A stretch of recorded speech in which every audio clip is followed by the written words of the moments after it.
Hello, I'm Nicole. Welcome back to my YouTube channel. I am your abundance bestie, and on this channel we talk about all things to do with elevating your life, your mindset, and everything in between. Now, I've been doing a series called Visioneering, and in this series I've been talking about ways that you can actually activate your dream life. I equip you with tools such as vision boarding, goal setting, effective resolution making, and everything that you need to actually change your life one goal at a time in an effective way. In this series, I have been talking a lot about the science, the psychology, and everything that helps you kind of solidify a lot of what it means to create behavioral changes and see results in your life. So I thought I'd do something very special this week that I have actually never done on this YouTube channel, which is invite a guest expert to actually share her knowledge and expertise on this topic. We've been talking about vision boards over the last few videos,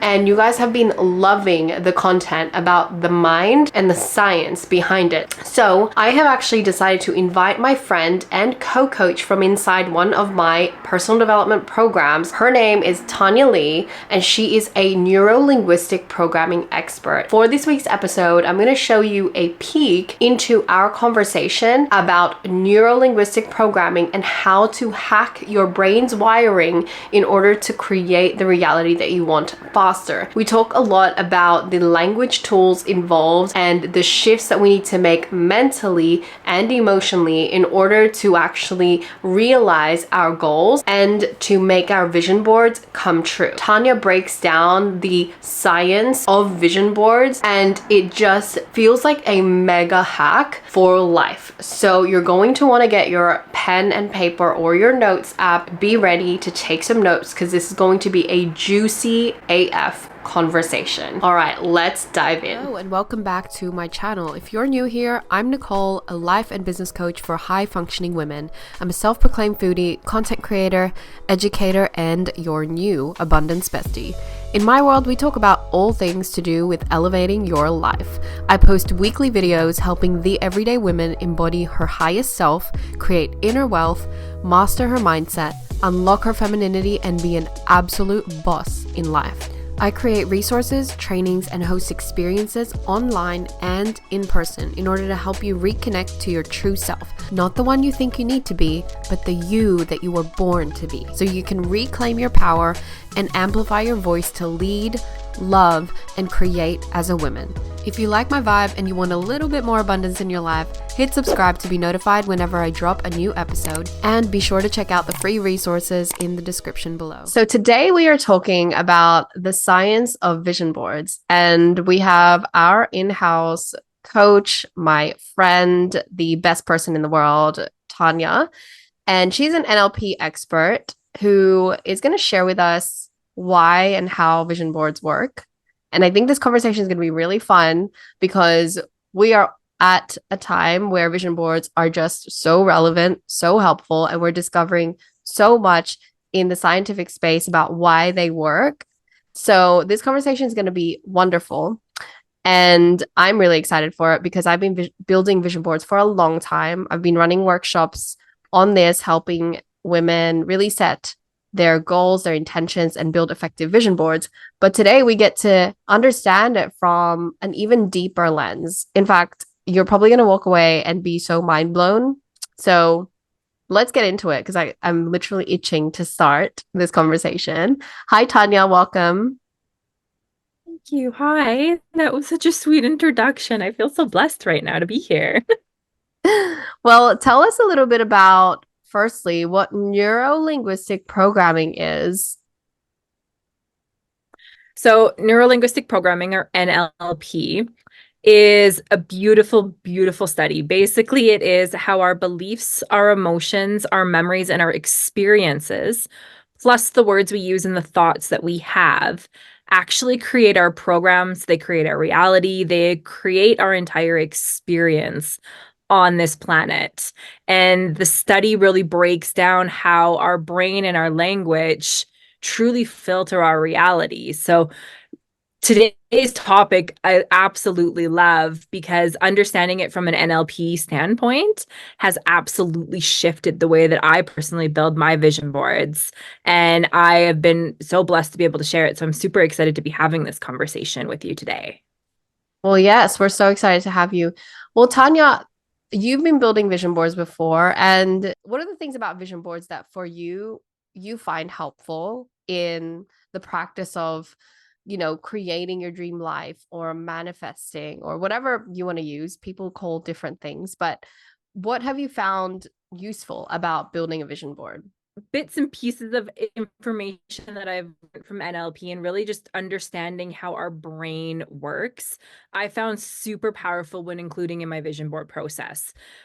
Probably the biggest part is when we start looking at our programs and our behaviors and our beliefs and the things that ultimately filter our worlds, we have different reasons why we do things, right? So programs is a word that's used a lot, paradigms, that kind of stuff. These are all those core fundamental things that are actually embedded into our unconscious or subconscious minds at a very, very young age. And what they do is they actually filter the way we see things. So when we're looking at creating our vision boards, if we have an underlying belief, that's going to shift the way that we create our board or how we believe that our board will actually come to fruition. We can put an image of what we want on the board, and if our programs say, I'm not deserving of that, we're never going to actualize that thing on our board because our programs are in the way. And what our programs ultimately do is they feed into something that is called our reticular activating system within our brain. Now, our reticular activating system, or our RAS for short, is this beautiful like GPS system for the brain. And what it does is it takes these programs, these paradigms, these beliefs, and it uses them as kind of like commands. So it's almost like we've programmed them into our GPS, and our GPS is like, okay, so she doesn't believe that she deserves this. So I'm only going to show her things that she doesn't deserve. So I'm going to constantly be focused on what my programs are telling me I am capable of. And I'm filtering out anything that doesn't match it. Now, the best example I can use when we're talking about the GPS system and the RAS is, have you ever gone out and bought a car? And you've bought the specific car that you've never seen anywhere else. You're like, this is my dream car. Nobody else has it. I'm going to be like rolling around in this car. It's going to be beautiful. You buy it, you go down the highway, and there's like 15 others beside you out of nowhere. They never were there before, but now you see this car everywhere. That's your RAS now activated because it's now seeing this as something that you can have. So it's showing you more of that. And it's filtering out things that you might have noticed before. There's a lot of like studies and tests. There's actually a couple books that you can buy that actually allow you to prove this. One of my favorite tests was actually something like a green car. Just set your mind on the green car and go out and see how many you can see. And it's the same thing with vision boards. When we set our mind to something, we're programming it into our RAS saying this is now something we want. So we're allowing ourselves to filter in more of that. Now, the key behind that is we have to truly believe that we can obtain that thing. Otherwise, we're not going to be able to circumvent and overhaul the way our brain has been programmed. That seemed super hard to say right there in that moment, because these programs have been embedded into our mind for so long. We need to align it with what it is that we believe, or we need to work on our beliefs to prove that we can have it. So when it comes to vision boards, not necessarily do we want to go out and put the thing on there that we don't truly deep down believe that we can have. Maybe we put the next best thing. So when we achieve that, we can start working from there and gradually getting to the point where I'm having, that beautiful beach house where I walk out into my infinity pool and dive off into the ocean every day. May or may not be on mine right now. But it allows us to start seeing things from a different perspective. And that RAS is ultimately what we want to tap into so we can start filtering our vision into us. So really the first thing that from a science and a brain perspective that I get people to start looking at when they start building their vision boards is the items that I'm putting on here something that I truly deep down believe that I can obtain? And If not, why? What's that belief? What's that block? Because when we can start shifting that, then our vision starts to get clearer. That is so Did that helpful. I honestly feel like that was it was like a master class right there in understanding like how our brain operates. And what I found really interesting was the part about belief, because I run these workshops very often. And one of the things that I see is like we all get excited to build the board. Everyone's putting incredible like lifestyle goals and business goals and whatnot. And then we get to the part of the workshop where we coach on their belief, we coach on the blocks.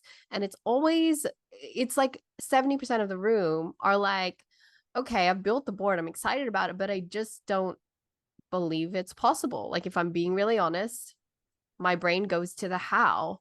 And then I start to feel like it's not possible. I'm not worthy of this. And it just starts to feel a little silly.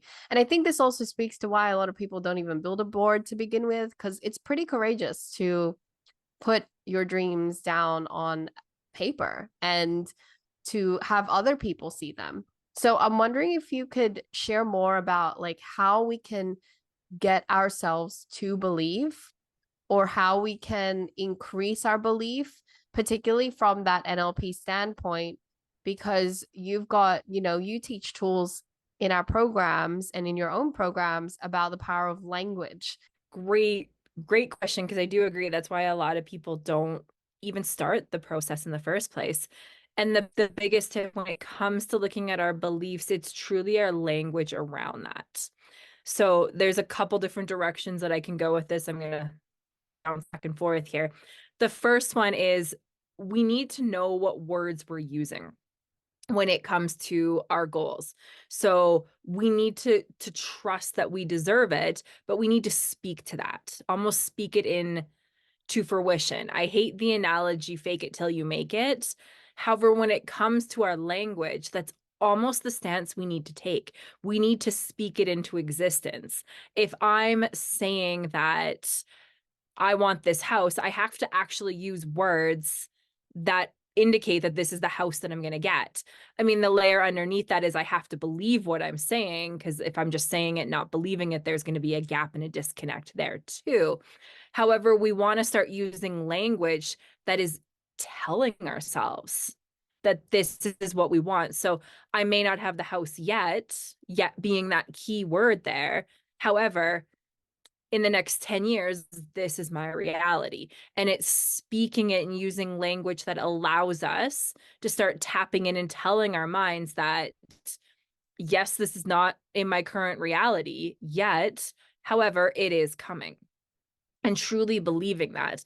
And then, like I said, that layer underneath is we need to start believing what we're saying. So if the $3.5 million house, and again, I'm just using broad examples that I've seen on vision boards in the past, feels like that's something that is super unattainable, and I'm using language that still doesn't resonate and I'm not feeling it, I'm not believing what I'm saying, maybe we switch to, my next house. Maybe it's just a regular house in a different area or a different location, or maybe it's like a vacation home or whatever. Start putting things on there that we can align our words with and our feelings to match. So using language like yet, using power words like abundance, success, all of these things that you see on vision boards is really, really helpful in speaking it into existence, especially when we can align our emotions with it.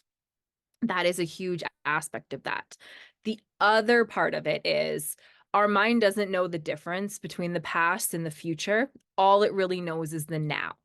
So when we're creating our vision board and we're speaking about the things that are on our vision board, we always need to talk as if it's right now. It's always happening in the now. So words like yet still allow us to stay present and in the moment, and they're still telling our minds that it's okay, we can still stretch ourselves, we can still go after this, but we're not putting that label of it's so far off in the future that it just is never going to happen, because our mind can't compute that, and we're not coming from it as a past experience. Well, it's never happened before, so who's to say it's going to happen now? We're just removing that element and taking everything from where we are now and really aligning our language in a way that inspires us. That's so helpful. I think from what you're saying, essentially a vision board is like a tool that helps you plug in the right programs that help you, that reflect the life you want into your brain, which is kind of like a GPS system, like you said. And I think that when we look at the power of our words, which is one part of what we have influence over, our words, we have influence over our actions as well. But just from the language standpoint, I think this is so helpful because we're using words all of the time. And we actually did a workshop to this called Consciously Creating Your Life with Your Language. So if you guys actually want to learn more about language and reprogramming with words, please check that out. I'll also link that into the episode description because Tanya did an incredible job explaining language patterns to us there.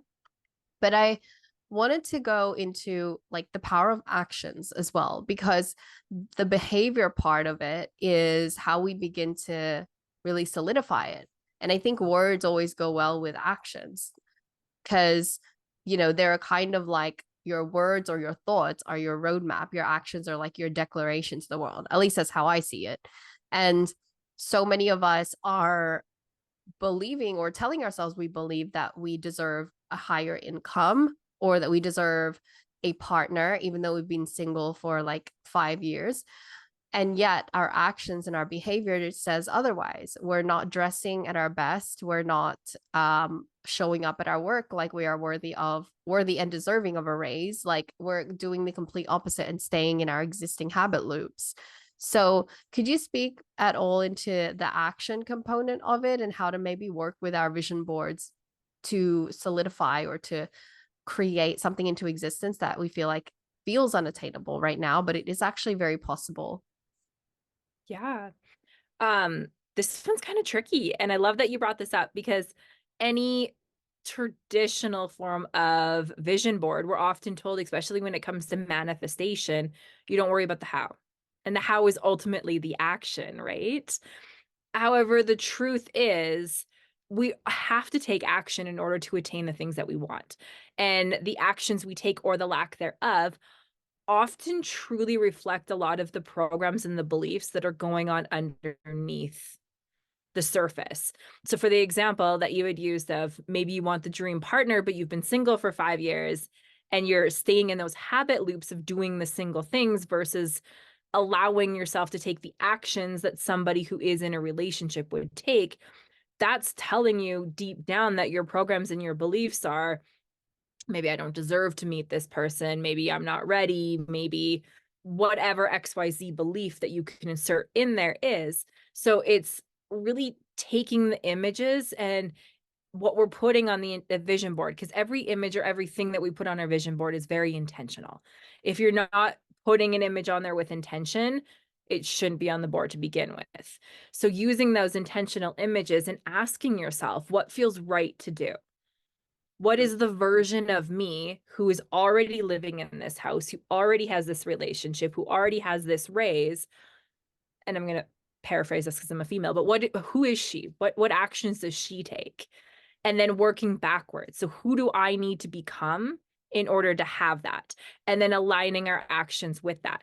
That also will start shifting our words. So when we can look at the image and say, okay, so the version of me who's living this life, who is she and what do I have to do and who do I have to become in order to get that?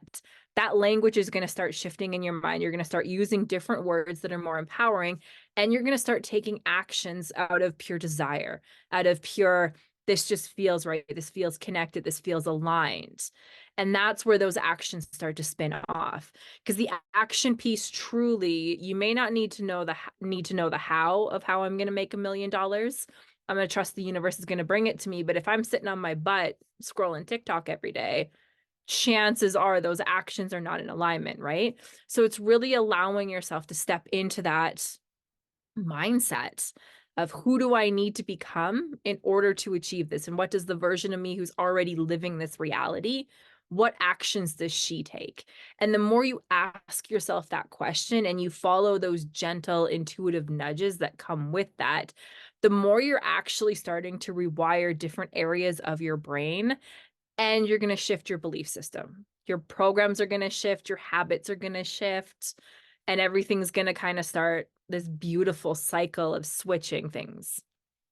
That's so powerful because it reminds me that it reminds all of us that we actually do have power over things that we don't think we do. Because especially in that dating example, when somebody's single and they've been single for so long and maybe they've been trying to be in the dating game, it can feel like, well, I don't have control over somebody desiring me or finding me appealing or a relationship working out, and I hear a lot of my friends who are single talk about how it's frustrating to be told, like, just love yourself, and they will come. But I can see how inside of what you said, that actually makes a lot of sense. Because if you weren't quote unquote loving yourself or operating from a paradigm or program of loving yourself and being worthy of love, period, then you wouldn't be dressing nice. You wouldn't be taking care of your body. Like, you would be basically showing up in the world, sorry, in a way that says to everybody else, like, I'm not worthy of your time or love because I'm not even worthy of my own time and love. And then you're telling yourself the lie that I don't have control over that, when really you do. It starts in your inner world, inner circle, when you are on your own. And I think that's where the vision board becomes such an intimate practice. I often teach the vision board from a lens of, it's a contract that you make with yourself. And it's not a contract where you're like in a corner and you're backed into this, because that's when you start using your vision board against yourself sometimes. And it starts to feel a little overwhelming, intimidating. And then you want to just shove it in a corner and never look at it again. And you feel embarrassed. No, we use it as a contract, as a way to inspire ourselves to stay true to our highest self, which is actually our truest self. The version of you that exists in the world that is unsatisfied, that is not lovable, that believes that you can't have good things, whatever, is only a version of yourself. It's a angle, a portion of what your true self is. And I think what the vision board does is it allows us to intentionally and purposefully initiate that action of reconnecting with the version of us that we believe exists in the world, without getting too in the esoteric or like the mystical side of it. I think it's, on a practical sense, what you've said is like, the brain doesn't know the difference between what's real or what's imagined. And yet, so many of us have these imaginations and desires that we can actually tap into at any given time, but we're unconsciously choosing not to because we're so sucked into our current reality that we feel like we don't have control, we don't have the power. But like, you guys, imagination is free, like visualization is free, and you just learned the basics of how to hack your mind to work for you, to help you find the things you want. So why not work with it? That's kind of what popped up in my mind. And so, like, do you have any thoughts on that? Yeah, I really love that you brought that up, because the actual science behind your brain is your unconscious mind, which is the biggest part of your mind. Literally doesn't know the difference between real and imagine. Like, you hit that on the nail on the head, I guess is the word, the way we say it. It's fine. So really, that's what we're talking about. Like, it doesn't know the difference. And if you can see it in your mind, there's a reason that you can see it. You're not going to get this beautiful dream dropped into your head as something that you want without there being a way for you to get it. It wouldn't come to you. It wouldn't be something that would be powerful enough to put in your contract of your vision board if it wasn't possible for you. So really aligning with that and trusting that imagination and that intuition is such a huge and powerful element of that really makes all the difference. I really like the real and imagine, and the best example of this is anyone who's ever played any kind of sports and has done any form of dry land training and knows that there is an element of visualization that goes into every game, every practice, everything. Professional athletes will actually sit there and visualize the way they want their game or their sport or their race or whatever sport it is before they even go out and do it. And that is because your mind is so freaking powerful and it has the ability to create it out of literally nothing.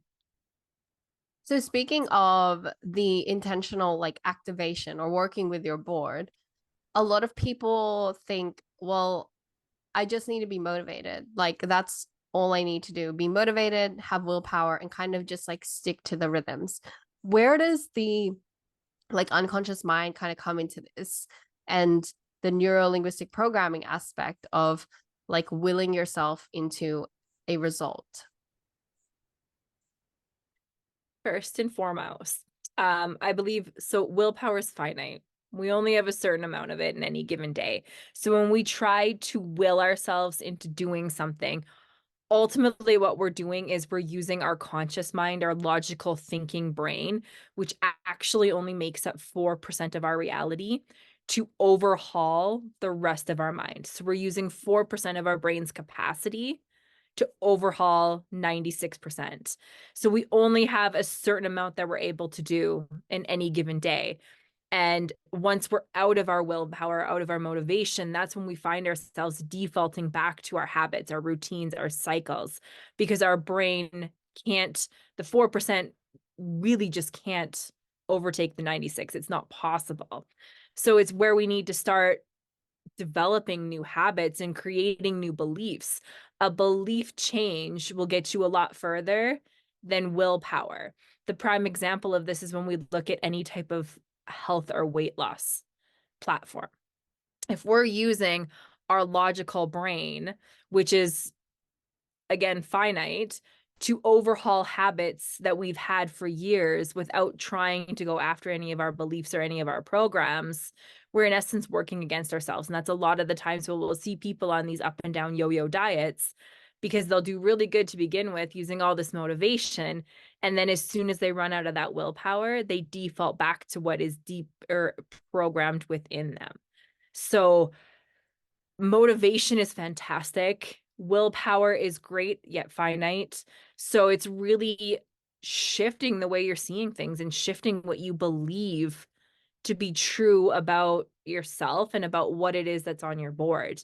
And that's another one of the reasons why I say you really have to start asking yourself, what does the version of me who has this, has done this, has achieved this, who is she? What characteristics does she have? What does she believe? What actions does she take on the daily? And visualize yourself actually as that person. And you're going to start shifting the larger part of your brain so that you're able to start doing more tangible results. That sentence was so powerful. The one about a belief change will help you far more than just changing your habits or your actions. I want to just flesh this out a little bit more. If I am someone in business and say I want to be able to bring in more cash flow this year in 2024, and I am in a loop of feeling like nothing is selling, nobody ever buys my stuff. And I can put as many images and screenshots of bank statements and successful Stripe purchases on my vision board. What would a like I understand that a habit change would be like something like sitting down with my spreadsheet and planning my launches and mapping out what I can do to get these numbers and changing my habits as an entrepreneur and learning skills like selling better or better copywriting, better content. But what would a belief change be that would actually help me so much more because I'd be working with that 96% of my brain instead? Yeah. Well, first and foremost, I'm going to say that a lot tonight, apparently. You literally started that with, I don't believe that I'm bringing in enough clients. So the first part I would ask is, why was that the first part of that thought? What is it that you believe is blocking? Because if you're going into any one of these activities, your spreadsheets, your tangible activities, your habits, with that belief that I don't believe I'm bringing in enough clients, you're never going to shift that. So I would really encourage you in that point of view to start looking at, well, why is that? What is my block? And what does the version of me that is bringing in the clients, how is she different? She probably believes that those clients are coming to her, that she is attracting people like crazy, that there's a new client every time she turns the corner. Any of these reframes that we want to start shifting, we really need to start tapping into what is the reframe, sorry, that I'm going to create. So if I don't believe currently that I'm going to bring in enough clients, the reframe for that, or the shift, or the mindset shift, would be that I am going to. So it's usually the opposite, right? And then we start speaking into existence. So we can start using our language to shift that, to reprogram that. We can start being grateful for the clients that we have. Gratitude is a fantastic way to begin rewiring our mindset. We can start visualizing these clients coming in and really just hone in on that initial core belief and looking at, okay, so if this is what I'm currently believing, what do I want to believe? And then there's ways that we can make that happen. We can also do a lot of things like go a lot deeper and use a lot of like what NLP has in terms of actual tools and techniques to start rewiring that if we're looking at dealing with a coach. However, just on our own, the simple question is, why do I believe this? How do I know it's true? Did I tell myself this is true, or did I get it from somebody else? What do I currently have, and what do I choose to believe moving forward? Because it is ultimately a choice. And the more we can reinforce that choice and use that language around it, the more we'll start to shift it. And it's not going to happen overnight. It's not going to be like, I'm just going to flip this switch and believe everything's going to happen and everything's going to change. It doesn't work like that. However, we can start taking active steps towards it. However, the main thing is identifying what is the belief and what do I want to believe? And really, That where did I is, get that belief from? that's really helpful. I think looking at it from a lens of understanding how our like habits are really just one part of creating a result or our actions, and seeing that there's a whole spectrum of things contributing to our lived reality and our perceived reality. And it's kind of like a self-fulfilling loop unless we break the identity or the core belief underneath and change that. So I think for people who don't know much about how they learn programs, you just gave us a few steps of how to like find where and how, and then how to change them. But is it true that programs are learned only in childhood? Yes and no. Um, no, we develop new programs, we have new experiences. As life happens, new things happen, we're going to create new programs. That being said, 95% of who we are and the programs that we have are actually installed within our unconscious between the ages of 0 and 7. And as we move through life, generally the new programs that pop up and the new beliefs that appear are a byproduct of something that's already installed. So we're basically just reinforcing it even more. So between the ages of 0 and 7, we do create, like I said, 95% of who we are. And a lot of it is, actually, all of it is what we experience, what we see, what other people tell us, and what we choose to take on. That is why one of the first questions I will always ask people is this mine, or did somebody tell me this?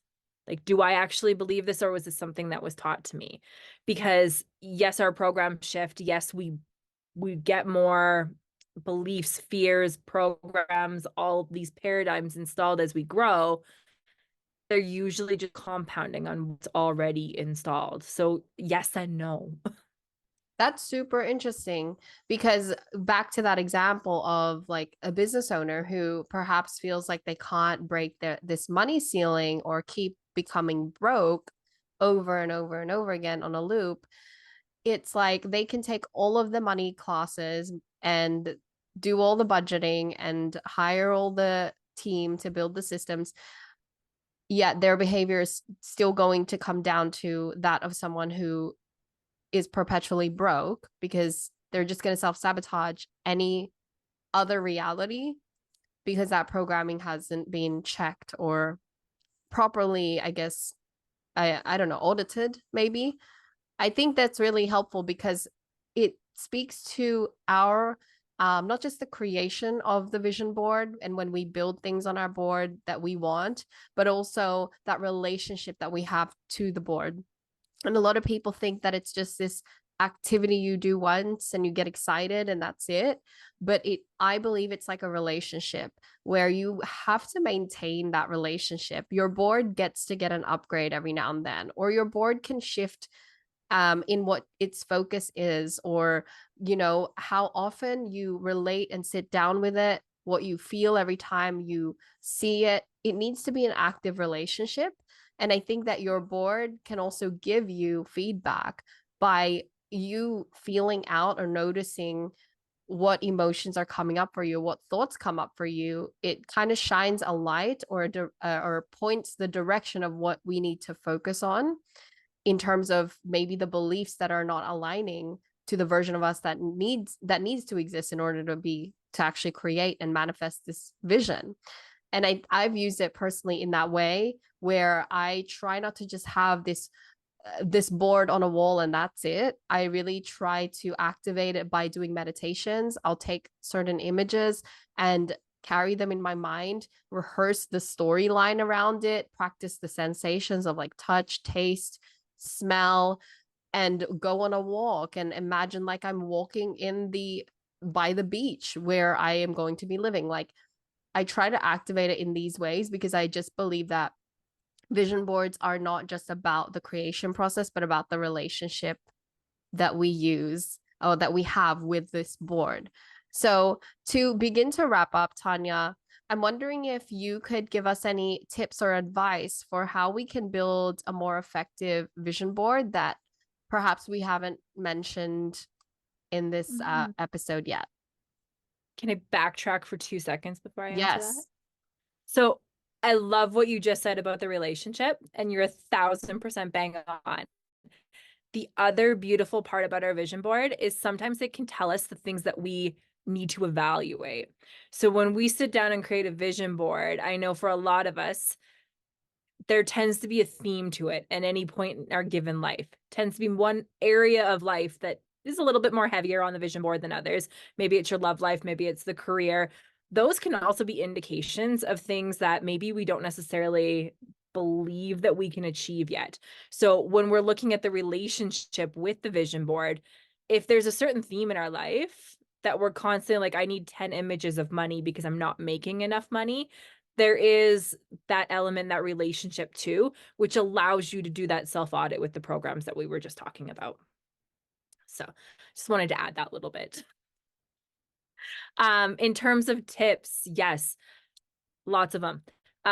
First, I'll just go with the basic. The first thing I always tell people to do is it's really important when you're creating your board because our brains don't know the difference between real and imagined, true or false, me or you. And this is like the unconscious mind doesn't know this. I always tell people when you're creating your board to include images of people who kind of look like you. So it's almost like you're seeing yourself in this image.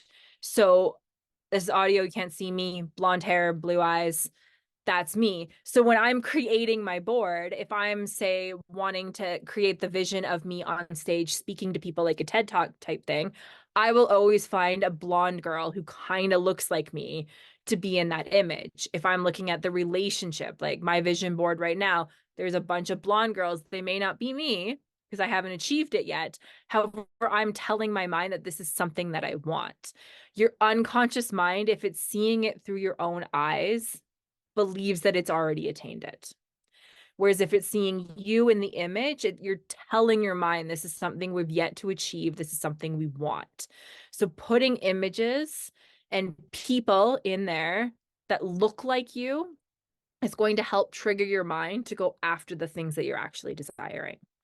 The other thing I tell people to do all the time is to include images of things that were on your vision board that you've already achieved, or moments that you want to keep doing. So something that you've already achieved. So people will sometimes put like the bag that they bought that was on their last vision board, or maybe the car that they currently own that was at one point something they wanted. For me right now, I go back to the speaking thing. I actually have an image of me speaking on stage on my current vision board. Because again, what we're doing here is we're telling our mind, look, I've already achieved part of it. So now it's looking for ways to make the rest of it our reality. So it's these little things that tell our mind what we can and cannot, or like what it needs to go after, what it needs to focus on. So those are some of the big tips. The relationship part that Nicole touched on so beautifully, I also include that. See this board. It's not just something that goes on your wall. You look at it once, you never see it again. Carry it with you. Have it on the background of your computer, have it on your wall. Mine is actually, I don't know if you can see, but it's actually on my phone right now. So every time I go to open my phone, I'm seeing these images. I'm being reminded of these things that my mind is now going after. What I'm doing in these moments, because the more I can see it, the more I can visualize myself in it, the deeper I can connect with it, develop that relationship, and tell that GPS system, hey, this is what we're striving for. This is what we're going after. Those are the biggest things that I usually tell people when creating their vision boards. That and create feeling and love. Like I said earlier, every image that goes on there should be intentional. You're not just putting images on there because they look pretty. There should be an intention and a meaning behind it. So, really making this as personal and intimate as a process as you can is only going to strengthen your connection to the board. And it's going to allow you to start seeing these things in your life that much quicker. Now, I'm also going to flip that back to you because I know you've got some beautiful tips for our listeners as well. Yeah, I love all those tips because I kind of think of vision boarding as an extension of something we already naturally do. Because a lot of people feel like it's a foreign thing and they feel like they have to work really hard to make their vision board work, which is really this whole episode was to help you guys understand that you really don't. You can be more intentional, but your brain does half the work for you. It's designed to. You just have to program it right. And so I say that because something like, somebody saying, "Oh, I don't know how to make a vision board." All I really say to them is you're visualizing all of the time. You are constantly thinking of images. Your subconscious mind is consciously operating from with and from images. So you always have memories, flashbacks, you're constantly consuming images, you're literally imagining scenarios all the time. Even if you're not conscious about your imagining what you're imagining. For example, if you're driving to work, you're probably in your mind rehearsing the images of you entering your workplace, talking to XYZ person, having XYZ interaction with your boss. And if you were to say not have a great relationship with your boss, but you wanted to, you could just choose to in that moment catch yourself imagining them like in an angry state, like you're used to seeing them, but just imagine them laughing with you and having a smile. Like that's going to change how you show up in that room when you see your boss. And it's going to change like the dynamics of this on an energetic standpoint. What's going to happen there? We like honestly could go on a whole other episode talking about energetics and more so like manifestation, the universal laws, which we will if you guys want us to. So please leave a comment or message us if you want us to do that and if you have specific questions. We could talk forever about that.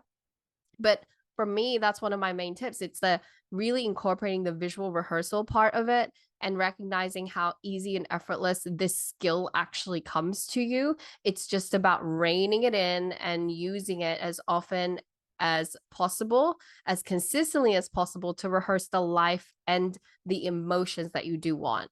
My second tip is like one of the things that I see in my workshops is people are like having fun building their board. Great. We all love that, especially if you're doing it with your friends, but actually like emotionally connect to the board because you're rehearsing the feelings in your body. Tanya touched on how important this whole like the emotional component is, but I think that there's a whole lot to be said about how emotions really activate our nervous system. They do so sometimes in ways that are helpful and sometimes in unhelpful ways. And I think if we can practice or rehearse the emotions we will be feeling in the in the circumstance of that thing happening in the vision board, then our body becomes familiar with that experience. And again, just like the mental images, it becomes a normalized experience in the body. So if you're not typically used to feeling desirable physically, and that's something that you really struggle with your self-confidence, with how you dress, with relationships, with dating, then I think it's helpful to practice the feelings of feeling desirable, even if it's just in your own damn room, like wearing the hottest outfit you could put on, and you're never going to walk outside with it. Maybe you will one day, but it's just take the time to make that a sacred practice, to emotionally rehearse the feeling, and then pair it with all the amazing linguistic tools that Tanya said about being able to use words or language that actually affirm and support that reality. The final thing I'll say as well is I'm not sure how much of this is neuro-linguistic programming proven, but I will say for me personally, I love to have my vision board really big. And I guess it's also because I'm a very visual person. So I personally just, if something really matters to me, I want it to take up space physically. And I want it to be something that I can see without having to try. I personally always recommend also just putting like those keywords that trigger that emotional response. So if you have a word for your year, whether it be abundance or freedom or whatever, like a phrase, something that triggers you being excited for your dream life and also emotionally connects you back to your board, seeing that, but also seeing it in scale, like a larger size, I feel helps me. So I'm going to put that out there in case it helps anybody. Um, and yeah, like there's so many other little things. And I know you guys, after hearing this, will probably have questions as well. So please like DM us both. Our details will be in the description. And if you are curious about vision board building, definitely go and check out the vision board virtual workshops, along with all the other incredible workshops Tanya and I have run. Tanya, do you want to add or include anything else that we may have missed in these tips? Oh, goodness. The biggest one, I think, or the one we could end on, the only thing I can add is, again, just listen to what your intuition is saying. Find the images that mean something to you. When you're flipping through and looking at pictures, whether it be in a magazine, whether it be on the internet, there's always going to be something that resonates with you a little bit more than the rest. And that's your mind and your body's way of telling you that this is something that you need on there. So really allow that to take over. Trust what's coming up and really just lean in and have fun with it, because fun is such a beautiful emotion, and that is something that's going to get you closer to your vision and your goals. So the more fun you can have in this process, the better you are at it. That's all I can really add. Beautiful. I love that intuitive piece because it actually segments into another episode that we're going to be releasing for you guys, specifically about the manifestation and the energetics aspect of it. We know that there is a whole other angle to this that is actually works very cohesively with the science.